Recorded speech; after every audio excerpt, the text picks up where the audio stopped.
A Step into the Past Volume 13 Chapter 1 Book 13 Chapter 01 Prince Dan from Yan. After Teng Yi finished listening, he was dazed like a wooden figure and was speechless for some time. With her around, everyone has to withstand her tantrums; without her around, everyone is pining for her return. Unexpectedly, she met with a tragic ending. Shan Ro is a rare person during these ancient times to stand up for female rights. She is strong, brave, and determined. As long as she sets her sights on something, she will do her utmost best to accomplish it. And she has now sacrificed her life to achieve her biggest dream. With both his hands supporting his face, Xiang Xiaolong is tearing quietly. An attendant came in to report something but was chased away by Teng Yi. He instructed the guardians not to allow anyone to disturb them. Teng Yi reached out and patted Xiang Xiaolong's shoulder, speaking out in a sorrowful voice, "The dead cannot be returned to life. Our most important task presently is to take revenge for her. She is considered my relative, so it is two strong reasons we must kill him for sure." When Xiang Xiaolong has somewhat calmed down, Teng Yi asked, "Do you think Tian Dan will report you to Lu Bue or Crown Prince? After all, it is widely accepted that emissaries should not be killed. Qin cannot just watch you kill Tian Dan within their territory." Xiang Xiaolong gave a pained reply, "It may be Shan Ro's divine intervention. Whenever I think of her committing suicide, my mind becomes extremely clear and can identify all the issues." Pausing, he continued, "Even if Qin sends soldiers to escort Tian Dan home, it is limited to Qin territory. Once they left Qin's border, it will be time to act, but we must first find out the strength of his army and whether there is anyone receiving him outside Qin. I must speak to Lord Longyang. He can definitely provide me with some information." After thinking, he sighed, "Tian Dan can be considered isolated from the rest since he did not participate in the combined army. He conspired against King Xiaocheng on his last trip and the people of Zhao hates him to the core. Han is on good terms with Zhao's Empress Hanjing and will not make it easy for him. Under such circumstances, the only way home is to go through Wei or Chu. Wei is much nearer but is not as safe as Chu. If I am not mistaken, he will travel with Li Yuan. Thus, we can more or less know his traveling route." Teng Yi was startled. If he is protected by the Qin army in Qin and the Chu army in Chu, when is a good time to kill him? Xiang Xiaolong revealed an icy cold smile and plainly state, "For Shan Ro and second brother's revenge, I will do whatever I can to kill this evildoer. First, we must force Li Yuan to leave Xianyang city. Tian Dan cannot leave without finishing his discussion with Lu Bue." Teng Yi frowned, "Let's talk about forcing Li Yuan later. How did you know that Lu Bue and Tian Dan are still in discussion?" Xiang Xiaolong answered, "It is called intuition. Last night, they are busy whispering into each other's ears. In addition, he used Shan Ro to blackmail me to do something for him. These are all signs that they are still in discussion. It is useless to continue talking without facts. Let's get moving. Second brother shall investigate Tian Dan's army strength while I look for Lord Longyang and Prince Dan. I may learn something useful from them." Teng Yi was stunned. "Prince Dan?" Xiang Xiaolong reasoned, "Within Xianyang city, there is no one more concerned about Tian Dan's life and death other than him." He softly added, "Send someone to inform Ji that I do not have any free time today." At the same time, he swore that he will never tell Zhao Ji that Shan Ro has come to harm. Lord Longyang is delighted to see Xiang Xiaolong again. Leading him into a scheduled eastern room within his guest house, he listened to his account and consoled him, saying that there is no point crying over spilt milk. The conversation turning serious, he explained, "There is a horse plague in Qi and I think he wants a few thousand war horses from you. Naturally, he will not ask you to make trouble for Lu Bue. In fact, he is more concerned about Lu Bue than the Qin people. Just by looking at Lu Bue's political and military successes within a few years, anyone can tell that he is formidable. If Qin falls under his control, all his opponents will suffer greatly. Xiang Xiaolong asked in a deep voice, "Will Lord disapprove of my killing of Tiandan?" Lord Longyang shook his head, "Not only will I not disapprove, I am exhilarated." "You are right.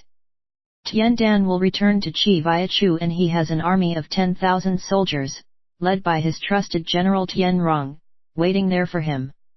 You must kill him before he meets up with them. Except for Qin, our next greatest threat is Qi. If Tiandan is killed, everyone in the Allied States will be overjoyed. He alone did not participate in the last battle and has incurred everyone's wrath. Obviously, he is trying to benefit from our losses." Sighing, he added, "It is a pity most of our soldiers are based at the Qinwei border and cannot assist you. Moreover, the king may not agree. But I can always send spies to investigate the deployments of the Qi and Chu armies.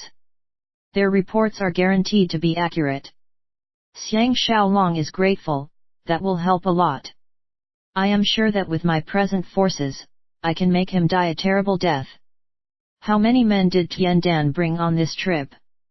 Lord Longyang detailed, "He has a few hundred men within the city.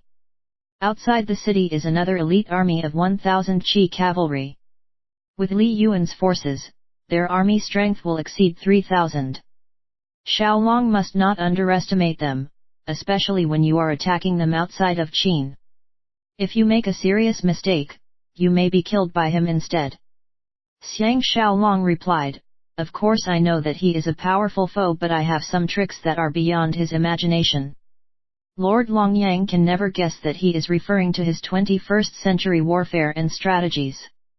Thinking that he has a large army too, he inquired, "Xiaolong has official work to attend to, can you leave for a few months?"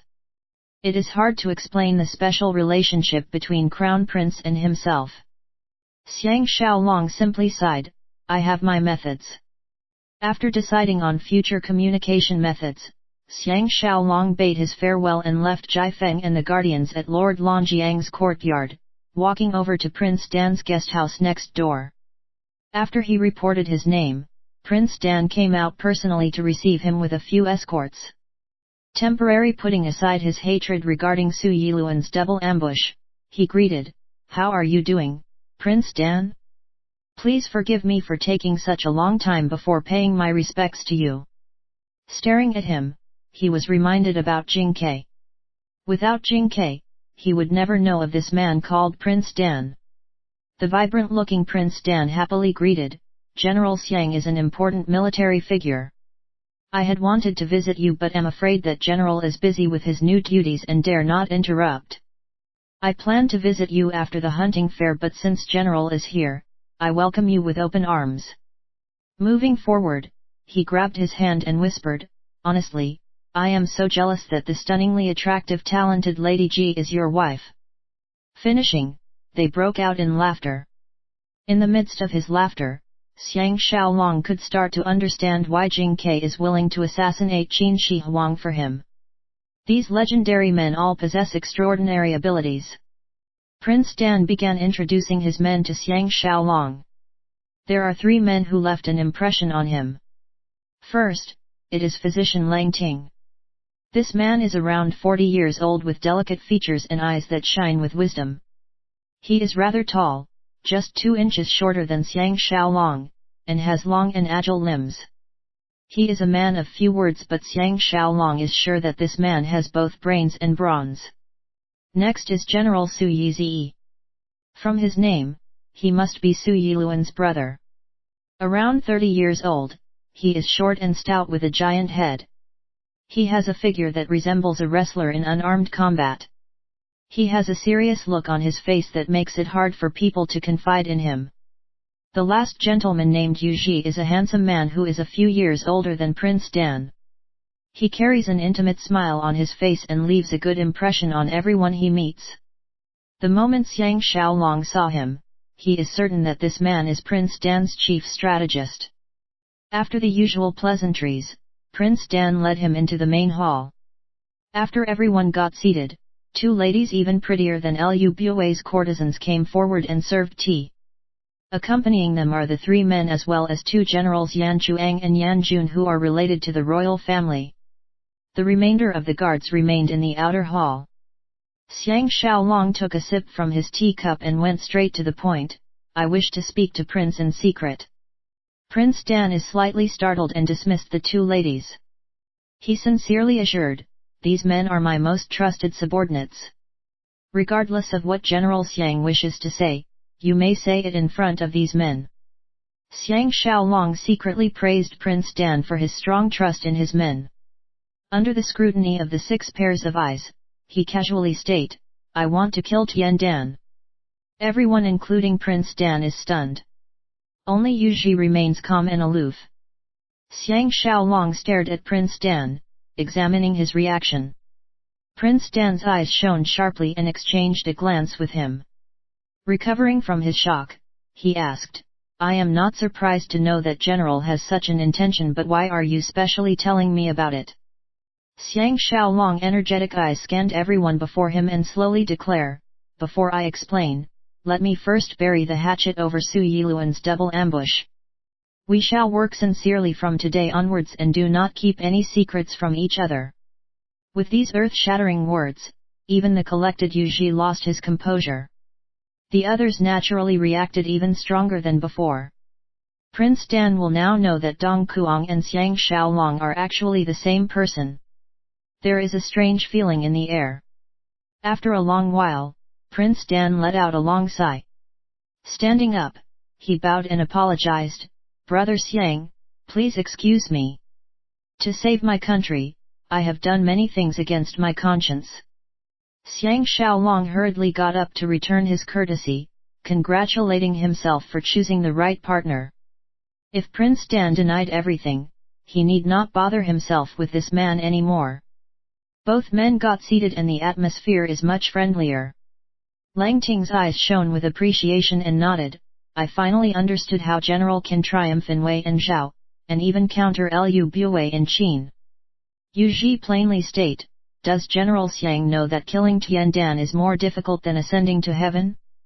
Moreover, you should know your status as a general of Qin. Xiang Xiaolong knew that he is testing his background. If he wanted to hide in Qin while asking them to kill Tian Dan, these 6 men will despise him. At the end of the day, this is a business deal. The success of the plan is dependent on the potential benefits. Xiang Xiaolong smiled, Li Yuan and Tian Dan are committing atrocities all over the country. Li Yuan used his sister Li Yanyan to give birth to the crown prince. If King Xiaolai dies, the newcomer Li Yuan will need to borrow key forces to counter the incumbent Lord Chun Shen.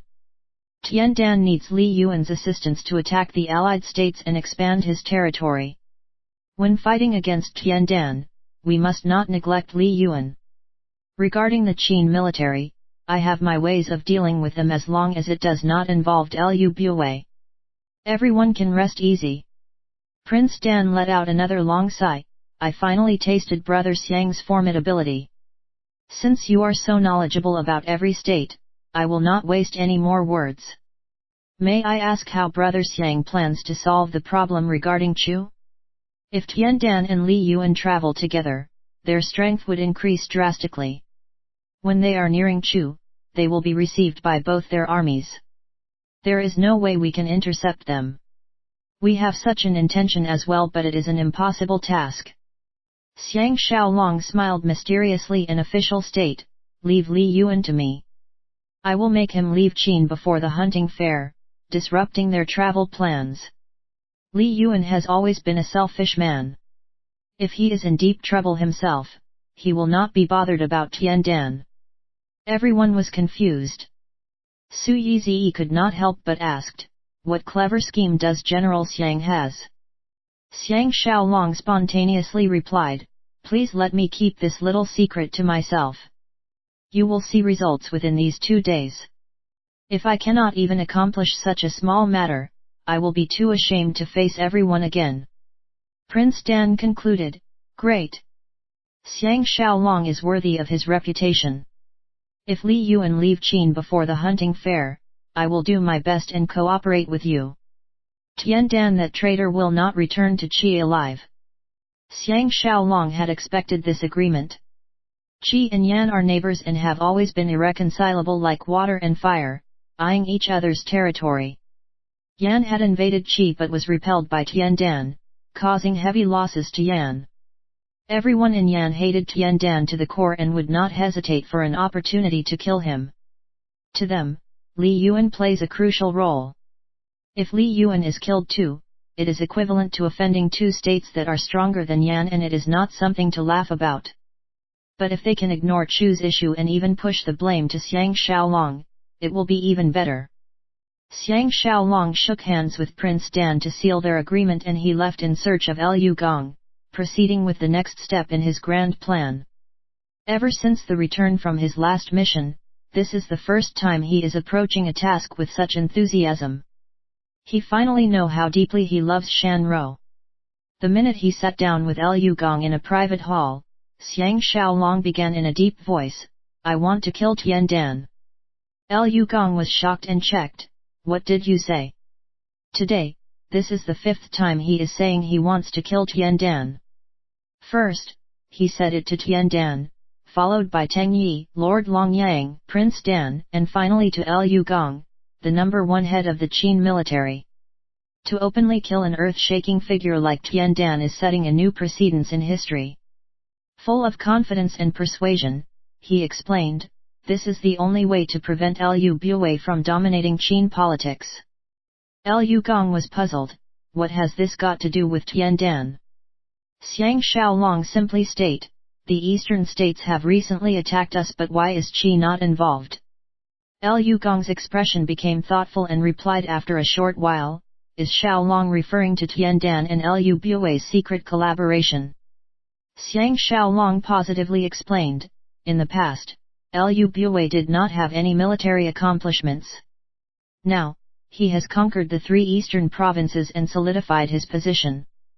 When the combined armies taught him a serious lesson, he focused on his present status and put aside any plans to mount another eastern campaign. What he plans to do now is to increase his power in Qin, and the Zhenqiu Canal is the first step in his grand plan." Liu Gong was agitated upon hearing this. For the past 2 days, he himself has been complaining to Su Xian, Wang Ling, and other military leaders, cursing Liu Bui for having an ulterior motive and wasting manpower and resources over the canal. This will weaken the country and interfere with plans to unite the world. Xiang Xiaolong is sure that he is disturbed and egged him further, therefore, Liu Bui is now in league with Chu and Qi, isolating Yan and the allied states. This is to safeguard his external interests and focus on internal issues. He can then focus on building up his influence. If he is successful, our state of Qin will land in the hands of this outsider. His latest words have an even greater impact than the last sentence, stunning this strong advocate of Qin race superiority. Liu Gong thought for a while and raised his head, his eyes shining with energy, and stared straight at Xiang Xiaolong, asking in a deep voice, "Before we continue further, I need you to clear something up. Why are you so certain that the crown prince is not Liu Bui's illegitimate child?" Xiang Xiaolong was secretly glad that Liu Gong is moved and therefore asked such a question. If he can assure him, the discussion can continue smoothly. He sincerely looked back at him and revealed, "It is very simple. I have my own suspicions as well," and questioned Liu Bui's confidant Xiao Yuan about this. He swore that Crown Prince is indeed the late king's flesh and blood, because when Zhu Ji became pregnant, the only man she is sleeping with is King Zhuangxiang. Liu Gong frowned, "I know this man Xiao Yuan, and he is someone who should know the truth.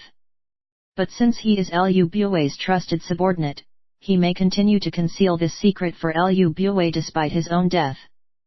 Xiang Xiaolong's eyes reddened and intimately disclosed, "When Xiao Yuan died, not only does he declare himself free from Liu Bui's control, he even hated Liu Bui to the core. It is all because the man who killed him is Liu Bui." Liu Gong was not horrific at this news. Stretching out his hand, he grabbed Xiang Xiaolong's shoulder and nervously asked, "Do you have any proof of this?" Xiang Xiaolong shook his head in grief. Liu Gong released him and remarked, "We have investigated this matter on our side, but those who came back alive did not know what happened. Chu Doqi and the others have disappeared, so there are many suspicious points, but there is nothing we can do to Lu Bue. When you came back and hurriedly retreated to the farms, we know that something is amiss. Sighing, he added, I believe Xiaolong is telling the truth. I guess we need not carry on with the blood test. Determined, Xiang Xiaolong shook his head, no. The blood test must still be conducted. Only this way can we fully verify that the crown prince is the late king's flesh and blood. Lu Gong stared at him solemnly and inquired, I like the way you handled things. Yesterday, Du Bai came looking for me and told me you said something to the late king on his deathbed. The late king then passed away peacefully. What did Xiaolong say to him? Xiang Xiaolong is certain that Du Bai learnt about this from Lady Ziyulai. Without hesitation, he divulged, I told the late king that if he is murdered by someone, I will do whatever I can to avenge him. Of course he made some changes to the words and purposely left Lu Bue's name out. Lu Gong stood up and his eyes shone with determination. Looking up to the sky with agony, he took some time to recompose himself. Finally, he barked, Fine. Xiaolong, what can I do to help you? Xiang Xiaolong quickly stood up to match him and respectfully state, Lu Bue's influence is growing day by day. To stop him, we must first destroy his alliance with the outsiders. If we can kill Tiandan, it will not only help in uniting the world, it will also force Lu Bue to spend some effort against foreign attacks and protect the 3 eastern provinces. We can then slowly erode his power within Qin. Lu Gong shows signs of anger and grabbed Xiang Xiaolong's arm, leading him to the rear garden. His face tight with emotion, he gritted his teeth, why don't we command our army and attack his residence, annihilating every single person related to him? As long as the crown prince nods his head, I can accomplish this easily. Xiang Xiaolong lowered his voice, saying, You must not do this. Lu Bue has gained the loyalty of many officials. If this matter is leaked out and he strikes first, it will be disastrous and may even cause the death of Crown Prince and Empress. Even if we succeeded, Cheng Chongqiao and Lord Jailing will immediately vie for the throne. If Qin deteriorates to such a condition and the 6 states adding fuel to fire, our country may be split into 3 factions just like in the past. Lu Gong's face changed color and he softly held Xiang Xiaolong's shoulder and asked in a low voice, Tell me how I can help you. Xiang Xiaolong is mad with joy. With Lu Gong's consent, Tiandan is almost as good as dead.